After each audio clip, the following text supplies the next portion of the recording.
Imagine that you're sitting on the street corner, exhausted and dirty because you haven't slept or bathed and you don't even remember the last time. You have had to resort to asking strangers on the street for spare change just to get enough food to dull the ache in your stomach. People avoid eye contact with you and walk quickly past because they just don't understand you. They don't understand that you're a person too with your own identity. You wish people knew that you have needs too and that your well-being is just as important as theirs. This is a sad reality for many Americans. According to the Department of Housing, there were 582,000 Americans experiencing homelessness in 2022. I'm going to explain to you today how we're going to improve the lives of homeless people. I will propose that we put a plan into place to help all homeless people, not only because it's the ethical thing to do, but because it would benefit us all. I think we all need to get rid of the stereotype we have for homeless people and learn what we can do to help.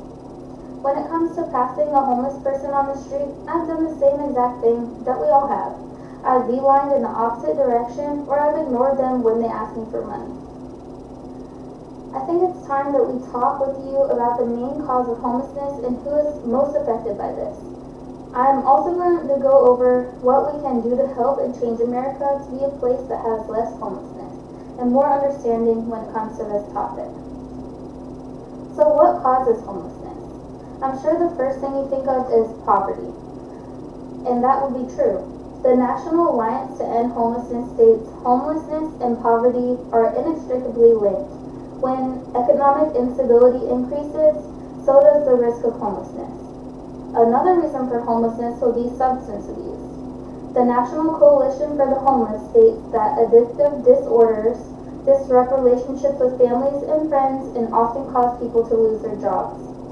According to the American Addiction Center, research shows that 1/3 of people who are homeless have problems with alcohol and drugs, and 2/3 of these people have a lifetime history of drug and alcohol disorders. Now, who are homeless people and who is most affected by homelessness? Homelessness among youth, young adults, is much higher in certain demographic groups, as reported by the National Network for Youth. Young Black people have an 83% higher risk of becoming homeless, and young Hispanic people have a 33% greater chance to become homeless. Other groups of people are also more likely to become homeless. This includes people with physical and mental disabilities and people experiencing substance abuse. Lastly, what can we do to help? We need to make substance abuse treatment either very low cost or free. Substance abuse treatment right now costs a couple $1,000s on the low end. If someone is homeless and generating zero income, it is nearly impossible for them to come up with this kind of money. There's a place called SAMHSA, which stands for Substance Abuse and Mental Health Services Administration, and they offer free help. We need to create more programs like this. We also need more federal housing. There are programs in places like Section 8 housing, but the problem is, again, if people aren't working, they don't have any income coming in. We need to have free housing for, let's say, 1 year. 1 year until you get back on your feet.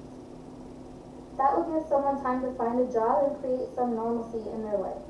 There is also a lack of government funding when it comes to this, so we would need to really band together to make this happen. Another thing we can do is help homeless people find jobs. I've heard a lot of the times, well, why don't they just go find a job? But you're not doing anything to help them. So if we can create something to help them find a job, then we can get them off the street. This would also create some normalcy in their life. There are organizations that offer training and help finding jobs. They also prepare you for the interview process. My idea is that people from these organizations should just walk through cities and approach homeless people. They should let them know what services they provide. It's nice to have these options, but a lot of the time, homeless people don't have access to the internet, so they're not even fully aware of the resources that are available to them. Fixing homelessness is not a change that's going to happen overnight.